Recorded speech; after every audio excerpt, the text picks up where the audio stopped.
Hiduplah secara filosofis. Ya meskipun kamu tidak berani menyebut dirimu filosof, tapi hidup secara filosofis itu hidup yang reflektif, menemukan titik bijaksana, menemukan hidup yang utuh dan seimbang.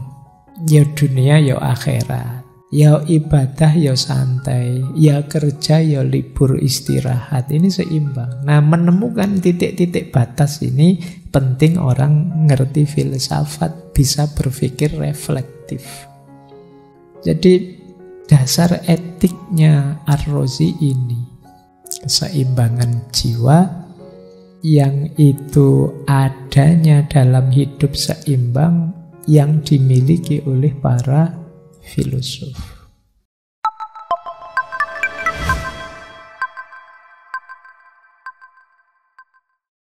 Sekarang kita lihat ya, etika. Ar-Razi dalam hal etika menarik. Beliau menganggap ideal etik adalah ta'dilul af'al an-nufus. Keseimbangan perilaku jiwa. Jadi keseimbangan jiwa. Keseimbangan itu, jiwa itu kan banyak bagiannya. Ada hati, qalb, ada nafsu, ada akal, ada emosi, dan lain sebagainya. Allah menganugerahi sesuatu, pasti ada manfaatnya, ada gunanya, termasuk nafsu dan lain sebagainya. Maka gunakanlah semua itu secara seimbang. Itu yang disebut ta'dilu af'alin nafs.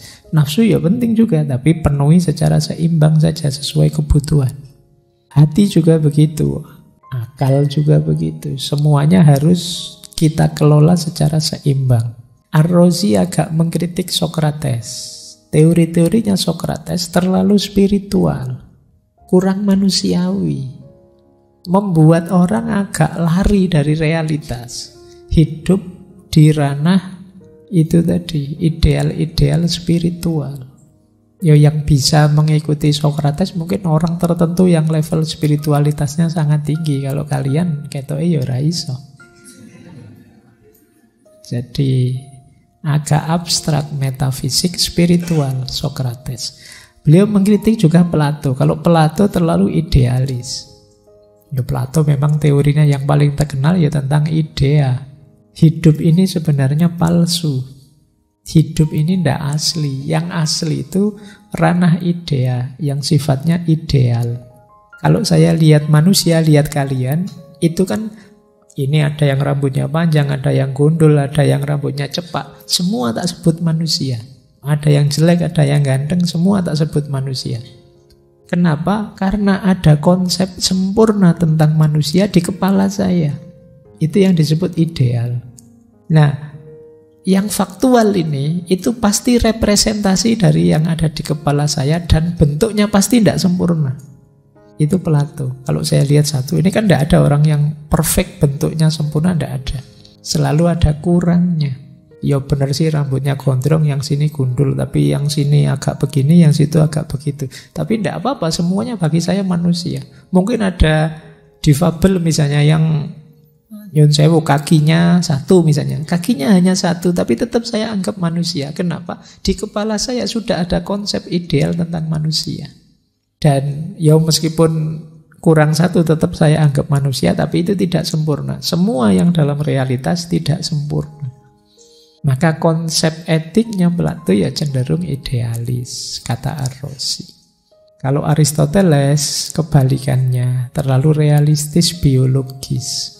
Nah, monggo nanti teman-teman digali lagi ya. Ini kan tiga sumber filsafat Barat, Sokrates, Plato, Aristoteles.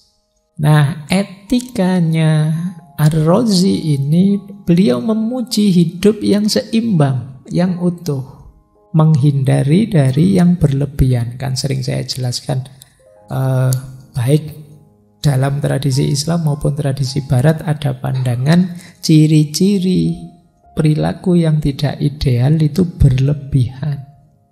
Berlebihan itu mungkin kalau pakai bahasa Jawa yo ngono, tapi yo aja ngono.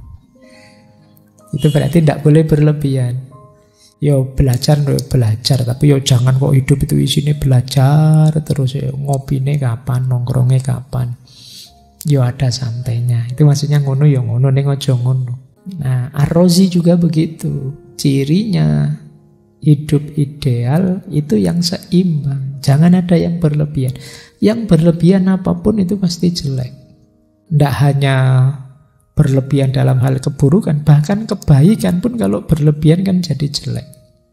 Cakep itu kan bagus, tapi terlalu cakep kan jelek. Wah, kamu terlalu ganteng sih, itu kan jelek rasanya. Tidak ideal lagi.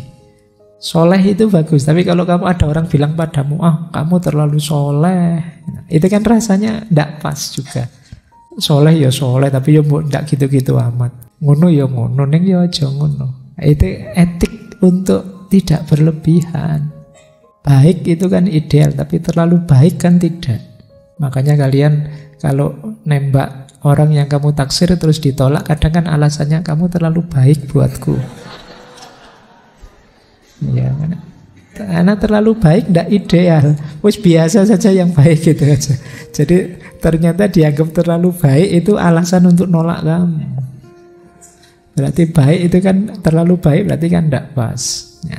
Ayo penuhi tuntutan kemanusiaan, termasuk nafsu dan lain sebagainya, tapi yang pas. Yang bisa ketemu pasnya, hidup yang utuh seimbang itu siapa? Para filosof. Jadi para filosof itu kan yang mampu berefleksi, yang mampu menemukan keadilan, menemukan kebaikan. Hiduplah secara filosofis. Ya meskipun kamu tidak berani menyebut dirimu filosof, tapi hidup secara filosofis itu hidup yang reflektif, menemukan titik bijaksana, menemukan hidup yang utuh dan seimbang.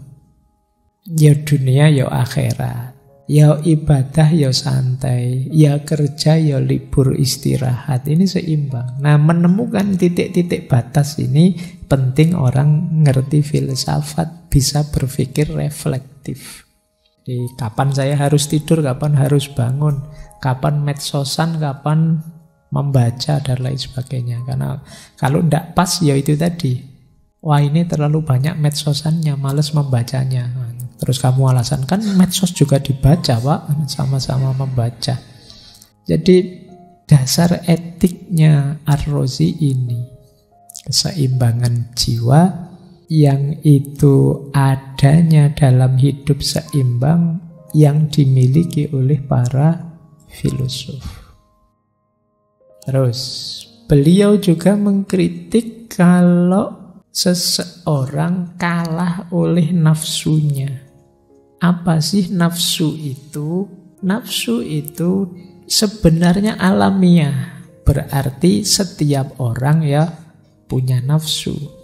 Sayangnya, ya setiap orang punya nafsu ya. Bentuknya apa? Sebelum sayangnya bentuknya dulu. Dorongan biologis dan psikis untuk mencari kesenangan dan kelezatan tanpa pertimbangan. Itu nafsu. Jadi ketika kalian ada dorongan biologis maupun psikis, ya mudahnya ingin ini, ingin itu, yang itu tidak diwarnai oleh daya pertimbangan yang rasional, itulah nafsu, kata Ar-Razi. Jadi kamu tidak mikir, kenapa sih kok kamu pengen kawin sama dia? Pokoknya saya seneng mbak jatuh cinta. Tidak bisa dijelaskan. Ini kemungkinan nafsu, tidak punya alasannya. Nah, jadi dia tidak sadar konsekuensinya apa, dasarnya apa, dia tidak punya. Pokoknya terdorong saja ingin itu. Itu berarti nafsu. Tapi ini alamiah, normal. Yo, komponen hidupnya manusia itu ya memang antara lain nafsu, dorongan, keinginan tadi. Nah, karena itu jangan disalahkan nafsu itu. Wajar kok orang ingin senang, ingin lezat, ingin nikmat. Selama kita masih waras kan kita ingin senang. Tapi kan ada Pak orang itu yang lari dari dunia kemudian menyendiri. Ya mungkin itu pilihannya yang membuat dia senang itu. Nah, yang beda dengan kalian, senangnya dibandingkan mereka. Jadi sama saja dorongannya dorongan hasrat, keinginan atau nafsu. Nah, keutamaannya nafsu terletak pada ketika akal hadir, rasionalitas hadir, mengendalikannya. Kalau tidak bisa dikendalikan, akalnya kalah, ya manusianya jadi bahimah, jadi binatang. Jadi kalau kalian hidup kok dasarnya nafsu saja, ya tidak jauh-jauh dengan binatang. Biar tidak binatang, nafsunya dikendalikan dengan akalnya atau jiwa rasionalnya. Nah, di Tibbur Rohani itu bahkan kata Ar-Razi, nafsu harus berada di bawah kendali akal dan agama. Nah, ini menarik ya. Makanya tuduhan-tuduhan ateis, mulhid itu terus mungkin perlu diteliti kembali. Tulisan-tulisan beliau kok rasanya agak kontradiktif. Misalnya Ar-Razi mencontohkan bahayanya minum khamr. Minum khamr itu kan rusaknya double. Dia merusak akal sekaligus melanggar ajaran agama. Agama melarang, akal juga kalau mengkonsumsi itu dia jadi rusak. Nah, ini berarti apa? Kalau orang minum khamr berarti yang menang nafsunya. Akalnya kalah, agamanya kalah. Ya mungkin kalian, saya tidak pernah kok Pak minum khamr, paling ya bir dikit-dikit paling ya padha wae. Saya kaya Pak, masak khamr wine lah Pak, misalnya. Yang berefek memabukkan kan haram, merusak akal dan nabrak norma agama. Meskipun namanya bir, karena bir itu kan dalam bahasa Arab baik. Ya, bahasa Arab bir itu kan baik. Di tempat saya ada masjid di Mojokerto, ada masjid besar sekali. Namanya Al-Birru. Luar biasa ya, kebaikan. Karena memang masjid itu yang bikin pabrik bir. Unik ya, pabrik bir bikin masjid Al-Birru namanya. Tapi masjidnya megah. Nah, itu salah satu. Ya itu karena hubungannya sama ini ya. Jadi yang penting khamr itu dan kawan-kawannya ketika itu merusak akal, itu sebenarnya ruginya double. Akalnya rusak, agamanya diterjang. Ini menurut Ar-Razi ya. Menunjukkan bahwa nafsu yang menguasai diri kita, siap-siap saja, kata Ar-Razi, ketika kita mengalahkan akal termasuk melanggar ajaran agama, akan ada efeknya. Yang itu destruktif, menghancurkan kita. Makanya harus hati-hati. Oke, saya lanjutkan. Nah, dari uraian-uraian tentang etik dan nafsu, maka apa sih kebahagiaan itu menurut Ar-Razi? Kebahagiaan yang sejati adalah kembalinya apa yang kemarin tersingkir, sekarang balik lagi. Itu bahagia. Maksudnya apa? Kebahagiaan itu ketika jiwa kembali pada hakikat dirinya yang sejati, yaitu Tuhan. Kenapa disebut kembali? Karena dulu berasal dari situ, dekat dengan Tuhan, tapi kemudian menjauh. Dengan kelakuannya, perilakunya, dosa-dosanya, maksiatnya, terus menjauh. Kebahagiaan itu yang semula menjauh kembali lagi. Itulah puncaknya bahagia, kata Ar-Razi. Semula perjalanannya tambah jauh dengan Tuhan. Sekarang balik, tambah dekat, tambah dekat, tambah dekat. Dengan cara menaklukkan nafsu tadi. Ada titik baliknya. Nah, makanya tobat itu membahagiakan. Membahagiakan kita dan juga Tuhan juga senang. Allah itu kan yuhibbut tawwabin, mencintai orang-orang yang bertobat. Jadi kalau kita ingin dicintai oleh Allah, ayo tobat. Ya Pak, tapi besok diulang lagi, saya itu sulit Pak, sering ulang-ulang dosa. Tidak apa-apa, tobat lagi biar dicintai lagi. Jadi Allah itu bolak-balik jatuh cinta sama kita. Kita yang jarak terus. Jadi kata Ar-Razi ya begitu ritmenya. Jadi kalau kita ingin bahagia yang sejati, ayo kembali. Seperti orang yang keluar rumah, terus di luar rumah kena matahari panas, terus dia pulang lagi sehingga teduh. Nah, dengan kembali pada Tuhan, kita kembali pada keteduhan. Jalannya apa? Dengan tidak memanjakan nafsu, dengan mengendalikan atau mengontrol nafsu. Jadi kalau di Ar-Razi manusia ya jangan terlalu zuhud tapi juga jangan tamak. Mematikan nafsu ya negatif, kita nanti bukan manusia lagi. Tapi dikuasai oleh nafsu juga negatif. Ya jangan terlalu zuhud, jangan terlalu tamak. Makanya tadi prinsipnya seimbang. Itulah jalan untuk kita tambah dekat dengan Tuhan. Parameternya apa? Nah, Ar-Razi punya 2 parameter, maksimal dan minimal. Maksimalnya dulu ya, biasanya minimalnya dulu, sekarang maksimalnya dulu. Maksimalnya apa? Tidak menyakiti orang lain dan tidak melakukan segala yang bertentangan dengan akal. Jangan melakukan hal-hal yang tidak rasional, karena itu nanti akan jadi sumber kita kalah oleh nafsu. Jadi jangan dibiasakan hidup secara tidak rasional. Ya kan kita sehari-hari kan sering begitu, misalnya, kok kamu melakukan itu sih? Suka-suka aku dong. Nah, kalimat suka-suka itu menunjukkan tidak reflektif. Tidak dipikir dulu, sembrono. Bukan berarti salah, tapi yang kalian lakukan itu tidak diawali dengan pertimbangan, dengan kesadaran rasional. Ini yang kalau tidak hati-hati bisa blunder. Makanya disebut parameter maksimalnya itu jangan melakukan yang tidak rasional. Berarti melakukan apapun sadari itu secara rasional. Ya termasuk dalam agama. Makanya tadi kata Ar-Razi, ya dipahami agamanya. Beragama bukan berarti berhenti berpikir. Jadi, sudahlah saya ikut Quran, sudah selesai, tidak perlu mikir lagi, tidak begitu rumusnya. Justru dengan kita mendayagunakan akal pikiran kita, kita tambah mantap dalam beragama.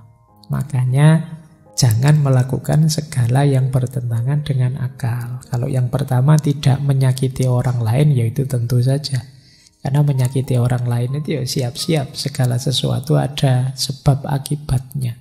Jangan dikira menyakiti orang lain itu efeknya pada orang yang kita sakiti saja. Kita yang menyakiti pun nanti akan dapat efeknya. Fama ya'mal misqala dzarratin khairan yarah wa ma ya'mal misqala dzarratin syarran yarah. Makanya Nabi kan wanti-wanti bener, unsur akhoka dzaliman au madluman. Tolong saudaramu, baik dia sedang menzolimi atau sedang dizolimi. Karena menzolimi itu juga merusak, dizolimi juga rusak. Dua-duanya harus kita tolong. Jadi yang pertama itu agak luas maksimalnya, tidak menyakiti orang dan tidak melakukan semua yang bertentangan dengan akal.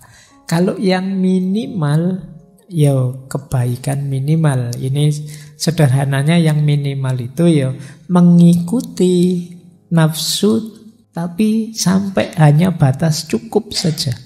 Jangan lebih, itu namanya minimal. Makan, minum, berpakaian sampai batas cukup saja. Jangan terlalu banyak. Makan ya cukup saja, minum cukup saja, baju cukup saja. Kalian punya baju berapa?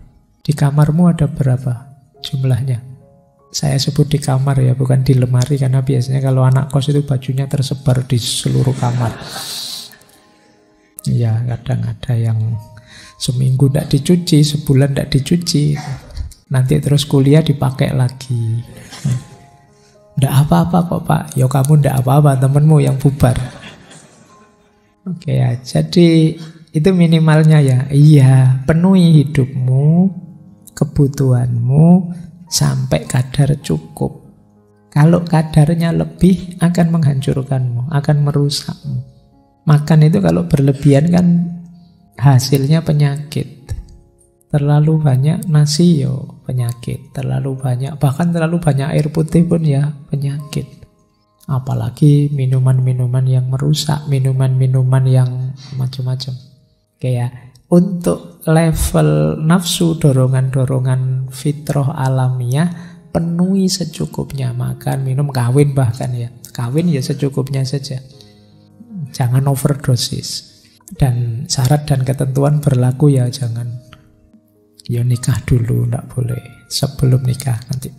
Termasuk yang berlebihan kalau sebelum nikah itu ya. Jadi dulu pernah kita bahas itu di filsafat pernikahan. Inilah bahagia. Untuk nafsu alamiah penuhi secukupnya saja.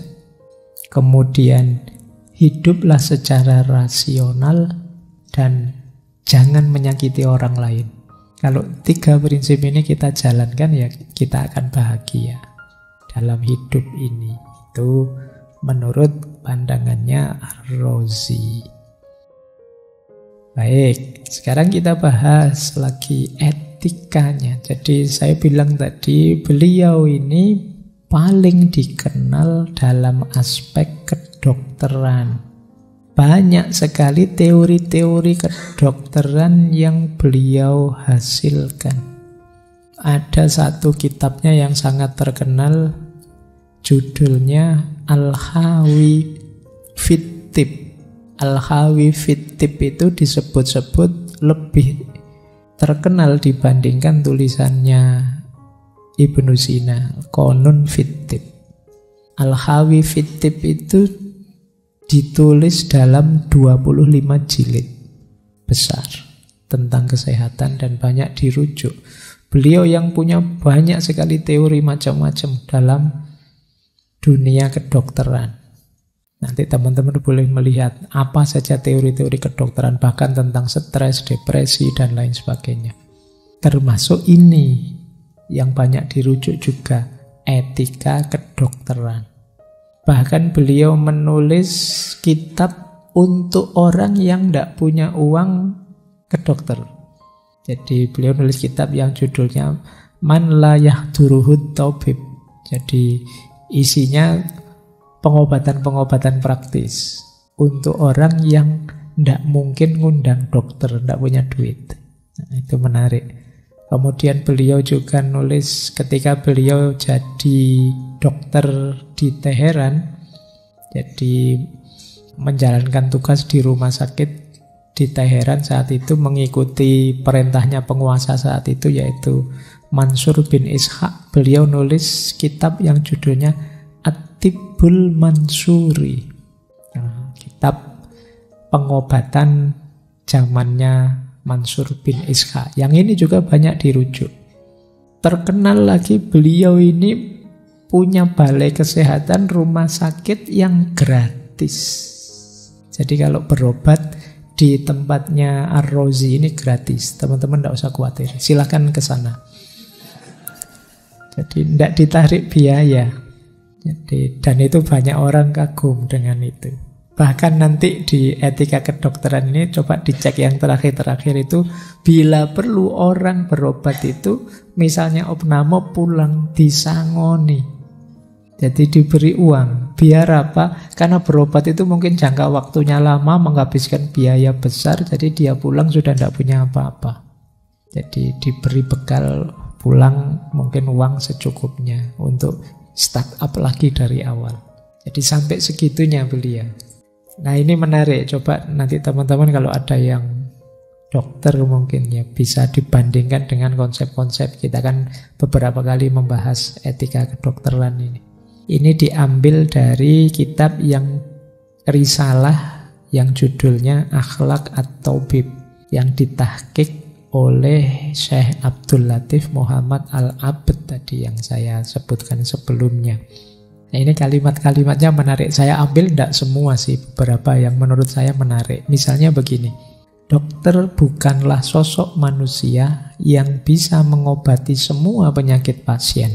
Namun seorang dokter harus tetap belajar mengembangkan diri agar bisa lebih banyak membantu pasien.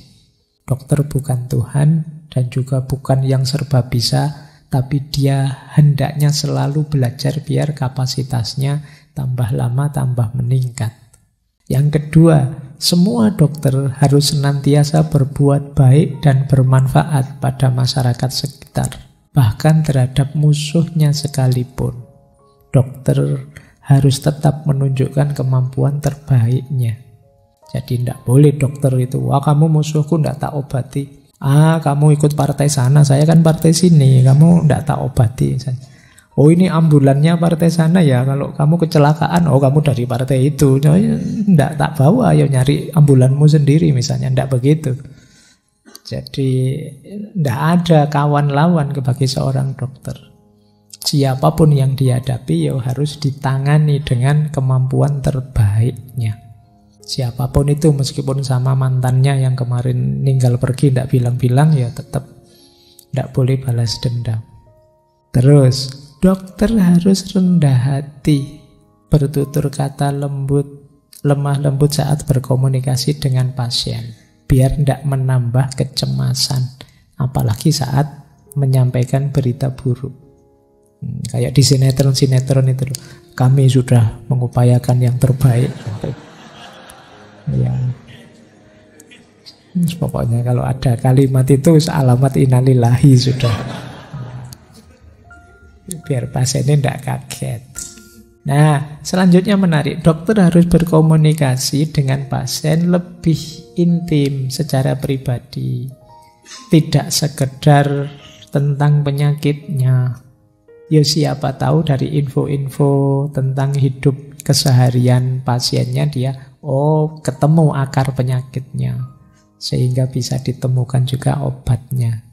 Saya juga kadang-kadang susah kalau ketemu dokter yang pendiam.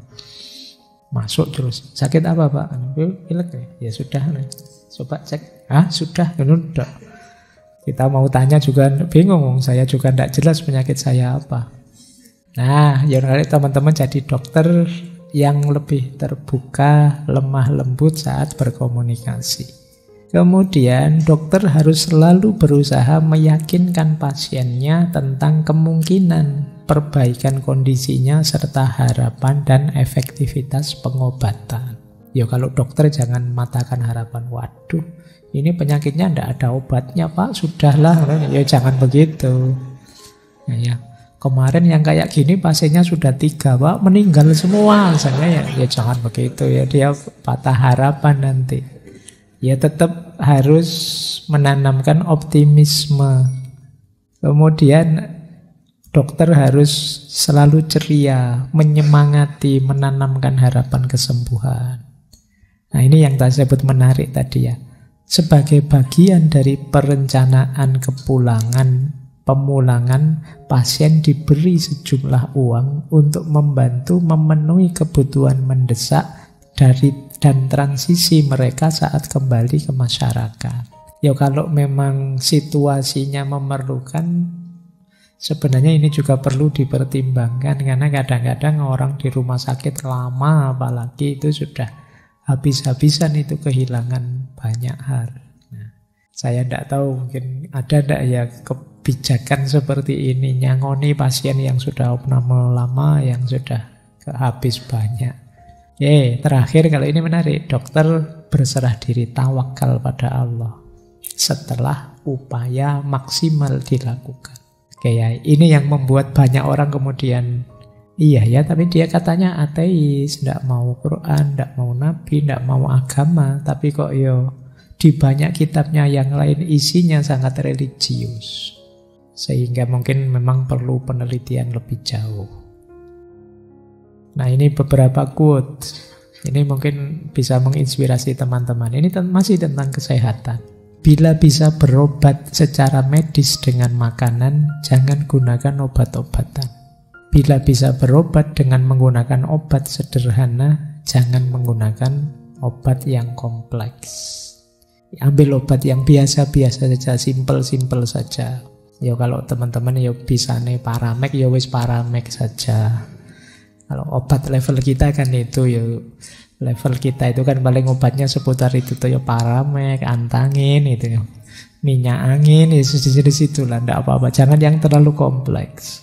Kalau yang sederhana sembuh, ngapain sih yang kompleks? Bahkan kalau hanya dengan makanan bisa sembuh, makanan saja, jangan obat. Mungkin dengan mengkonsumsi ini, mengkonsumsi itu bisa meringankan penyakit, makanan saja. Kata Ar-Razi, ketika dokternya ahli dan pasiennya patuh, betapa singkatnya itu penyakit.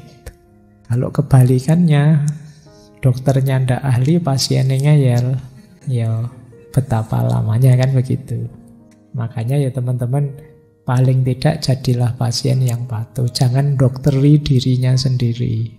Kan banyak hari ini kan kamu mendiagnosis dokteri dirimu sendiri, ketika dokternya meresepkan apa, kamu bantah saja. Kok gitu tuh dok, di Google itu begini loh dok. Iya kamu. Oke, terus biarlah pengobatanmu terhadap penyakit yang baru mulai terjadi sedemikian rupa sehingga tidak menyebabkan kekuatan pasien melemah. Kalau mengobati di awal-awal itu ya kayak tadi ya, jangan membuat pasiennya putus asa. Diringankan bebannya biar dia masih punya harapan. Kemudian kalau ini agak panjang, kalau penyakit lebih kuat dari pasiennya, maka dokter tidak akan dapat menolongnya. Jika kekuatan pasien lebih besar dari kekuatan penyakitnya, maka dia tidak memerlukan dokter. Namun ketika keduanya setara, ia membutuhkan seorang dokter yang akan mendukung kekuatan pasien dan membantunya melawan penyakit. Jadi hakikatnya yang menyembuhkan penyakit itu kita sendiri. Kalau dokter itu hanya membantu kesembuhan, membantu mengefektifkan mekanisme tubuh kita sehingga bisa melawan penyakitnya. Kan sebenarnya itu hakikatnya. Jadi kalau penyakitnya jauh lebih kuat dari pasiennya, ya sulit dokternya nolong. Atau pasiennya jauh lebih kuat dari penyakitnya, ya tidak perlu dokter, dia sudah bisa ngatasi sendiri. Nah kalau 50-50 itu baru perlu intervensi dokter biar pasiennya lebih kuat dari penyakitnya. Nah ini mungkin teman-teman yang kedokteran bisa mendiskusikan quotes ini. Nah ada satu isu lagi yang terkenal dari Ar-Razi, cuma ini agak misterius. Jadi Ar-Razi itu menarik karirnya. Ar-Razi itu di fase paling awal beliau ini tukang jualan intan. Kemudian beliau alih profesi jadi musisi. Jadi tukang main musik. Tapi terus tertarik dengan kimia, alkemi ini. Dan melakukan banyak percobaan. Akhirnya beliau sakit, sampai tadi saya bilang buta matanya. Karena sakit itulah bolak-balik ke dokter pengobatan. Disitulah beliau tertarik dengan dunia pengobatan. Nah, sampai punya banyak karya besar. Nah, mungkin terus melihat wacana yang ramai dan viral banyak tentang filsafat, metafisika, dan lain sebagainya. Beberapa gurunya juga tentang ini, akhirnya dia ikut gabung di diskusi-diskusi filsafat. Yang menarik, tulisan-tulisan beliau tentang alkemi, alkimia, ini yang terkenal sekali itu, banyak dirujuk orang. Jadi beliau punya 2 kitab tentang alkemi, yaitu kitab Al-Asror dan Sirrul Asror. Jadi alkimia itu kan masyhur sekali sebagai ilmu yang mengajarkan bagaimana mengubah logam-logam biasa jadi perak dan emas. Bahkan ada yang bilang sampai pasir bisa diubah jadi emas. Ini semacam ilmu rahasia zaman dulu, dicari-cari orang jenis ilmu ini. Nah, Ar-Razi nulis Al-Asror dan Sirrul Asror itu dalam rangka ke sana. Jadi beliau nulis kitab itu isinya uraian sistematis, rasional, ilmiah tentang zat kimia, reaksi-reaksi, dan peralatannya. Yang tidak mistik. Banyak orang bahas alkimia itu di level mistiknya, tapi beliau di level ilmiahnya. Dan banyak orang yang yakin bahwa sebenarnya Ar-Razi sudah sampai di sana. Sudah ngerti caranya. Itulah mengapa beliau pengobatan pun gratis saja, tidak masalah. Itu seolah-olah beliau bilang, aku tidak masalah kok meskipun tidak dibayar, karena kalau bikin emas sendiri saya bisa. Ada yang punya tesis seperti itu. Dan memang ada cerita begitu. Cuma memang orang yang ngerti ilmu ini itu kan orang yang langka dicari-cari. Bisa saja keselamatannya terancam. Sehingga yang ahli ini banyak menyembunyikan dirinya. Nah ada cerita Ar-Razi ini. Jadi satu ketika beliau ini dipanggil oleh seorang jenderal namanya Jenderal Simjur untuk diverifikasi apa benar beliau ini bisa alkemi yang mengubah logam jadi emas. Nah kalau di cerita ini semua orang melihat, tapi Imam Ar-Razi ragu-ragu ini, kelihatannya agak bingung. Mungkin bingung ini dijawab apa adanya apa enggak. Akhirnya beliau milih kalimat seperti ini. Saya memahami alkemi dan saya sudah mempelajari sifat-sifat logam sejak lama, tapi bagi saya masih belum jelas bagaimana seseorang dapat mentransmutasi emas dari tembaga. Meskipun penelitian para ilmuwan kuno telah dilakukan selama berabad-abad yang lalu, belum ada jawaban. Saya ragu apakah yang seperti itu mungkin. Ya ini ada yang bilang itu memang Ar-Razi ingin menyembunyikan dirinya saja, ada yang bilang ya memang belum ada ilmu yang seperti itu sampai hari ini. Jadi ini bidang yang agak misterius. Kalau bidang kimia sudah sangat berkembang, tapi yang jenis ini itu masih kontroversi, masih dianggap apa ya ada beneran apa enggak, masih banyak yang ragu-ragu. Terakhir ini saya kutip dari As-Sirat Al-Falsafiyah, jalan filosofis. Ini menarik di kitab ini ya. Ada kalimat ini ringkes pandangan beliau tentang yang saya jelaskan semua di depan tadi, termasuk kontroversi-kontroversinya. Jadi beliau bilang begini, singkatnya ketika saya menulis buku ini, sejauh ini saya sudah menulis sekitar 200 buku dan artikel tentang berbagai aspek sains, filsafat, teologi, dan hikmah. Saya tidak pernah mengabdi pada raja manapun, baik sebagai militer atau pejabat. Dan saya tidak pernah berbincang dengan seorang raja. Hal itu tidak pernah melampaui tanggung jawab dan nasihat medis saya. Jika saya berbincang dengan seorang raja, hal itu tidak pernah melampaui tanggung jawab dan nasihat medis saya. Jadi kalau saya ketemu raja itu biasanya ya urusan kesehatan. Mereka yang mengenalku tahu bahwa aku tidak berlebihan dalam makan, minum, dan perilaku yang salah. Mengenai ketertarikanku pada sains, orang-orang mengetahuinya dengan baik dan pasti telah menyaksikan bagaimana aku mengabdikan seluruh hidupku pada sains sejak masa muda. Kesabaran dan ketekunanku dalam menekuni ilmu telah sedemikian rupa sehingga pada satu terbitan aku telah menulis 20.000 halaman. Bahkan saya menghabiskan 15 tahun hidup saya siang dan malam menulis kumpulan besar berjudul Al-Khawi, Al-Khawi Fit-Tib tadi. Pada saat itulah saya kehilangan penglihatan. Tangan saya lumpuh. Akibatnya saya tidak bisa membaca dan menulis. Meskipun demikian, saya tidak menyerah, namun terus membaca dan menulis dengan bantuan orang lain. Saya bisa saja membuat konsesi dengan lawan-lawan saya dan mengakui beberapa kekurangan saya.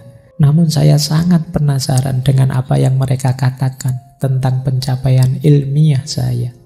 Jika mereka menganggap pendekatan saya salah, mereka dapat menyampaikan pandangan mereka dan mengemukakan pendapat mereka dengan jelas, sehingga saya dapat mempelajarinya. Dan jika saya menganggap pandangan mereka benar, saya akan mengakuinya.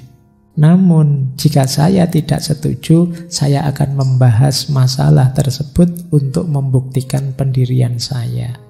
Jika hal ini tidak terjadi, dan mereka hanya tidak setuju dengan pendekatan dan cara hidup saya akan menghargai mereka, hanya menggunakan pengetahuan tertulis saya, dan berhenti mencampuri perilaku saya.